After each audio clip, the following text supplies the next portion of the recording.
पूजा खेडकर यांच्या प्रकरणामध्ये नवीन नवीन गोष्टी समोर येत आहेत आणि अशातच कालपासून पूजा खेडकर यांच्या परिवाराचा संबंध थेट पंकजा मुंडे यांच्यासोबत जोडला जात होता, परंतु आज पंकजा मुंडे यांनी स्वतःच्या सगळ्या गोष्टी खोट्या आहेत किंवा ह्या अफवा पसरल्या जात आहेत, जाणून बुजून कोणीतरी माझ्या विरोधात अशा प्रकारचा कट रचत आहे, अशा प्रकारची माहिती पंकजा मुंडे यांनी स्वतःच दिलेली आहे। तर नक्की काय काल प्रकरण झाले होते तेच बघूया। तर सगळ्यात अगोदर इंडिया टुडेने हे वृत्त छापले होते आणि यामध्ये असा दावा करण्यात आलेला होता, गोपीनाथ मुंडे प्रतिष्ठानला पूजा खेडकर यांच्या आई मनोरमा खेडकर यांनी 12,12,012 रुपयांची देणगी दिलेली होती आणि यासोबतच त्याचा चेकचा फोटो सुद्धा अपलोड करण्यात आलेला होता त्या वृत्तामध्ये।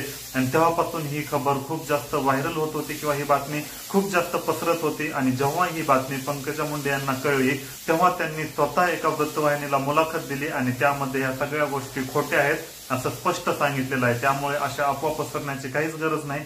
आणि दुसरी गोष्ट म्हणजे पंकजा मुंडे यांनी असा पण आरोप केलेला आहे की 5 वर्ष मी संविधानिक पदावरच नव्हते, म्हणजे त्या आमदार पण नव्हत्या, खासदार पण नव्हत्या आणि एक प्रकारे त्या कोणत्याच पोस्टवर नव्हत्या आणि असं असताना मी कोणाला IAS अधिकारी बनवू शकते का, माझी एवढी पॉवर आहे का, असा उलट प्रश्न त्यांनीच विचारलेला आहे। आणि कुठेतरी ही गोष्ट बरोबरच आहे। आपण सुद्धा या संदर्भात व्हिडिओ बनवलेला होता आणि त्या व्हिडिओमध्ये पण मी तुम्हाला हेच सांगितलं होतं की जरी देणगी दिलेली असेल तरी आपण डायरेक्ट संबंध आहे असं म्हणू शकत नाही। आणि आता तर स्वतः पंकजाताईने सांगितलेलं आहे की देणगी सुद्धा भेटलेली नाही। तर अशा प्रकारे कोणीतरी जाणून बुजून पंकजाताईंना फसवण्याचा प्लॅन करत आहे असं कुठेतरी दिसून येतं।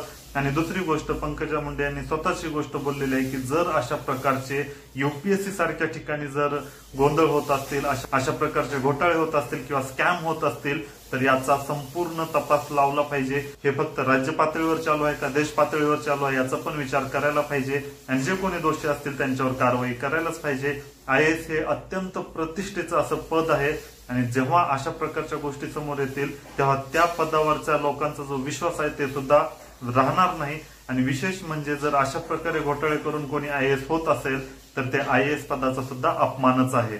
आणि तसेच असा पण एक आरोप करण्यात आलेला होता की पंकजाताईंना लोकसभेची सीट मिळावी यासाठी पूजा खेडकरचे वडील दिलीप खेडकर यांनी नवस बोललेला होता, जर त्यांना सीट मिळाली तर पाथर्डी येथील मोठा देवीला ते 1.5 किलो चांदीचा मुकुट अर्पण करणार होते आणि तिकीट भेटल्यानंतर त्यांनी तो अर्पण पण केला आणि त्यावेळेस पंकजाताई पण स्वतः उपस्थित होत्या, यामुळे पण गैरसमज पसरले जात होते। हा नवस आणि चेक या दोन गोष्टी एकत्रित करून पंकजाताईचा संबंध आहे असं दाखवलं जात होतं, परंतु या दोन्ही पण गोष्टींना पंकजाताईंनी थेट नकार दिलेला आहे। तर थोडक्यात सांगायचं झालं तर पंकजाताईचा आणि या प्रकरणाचा काहीही संबंध नाही।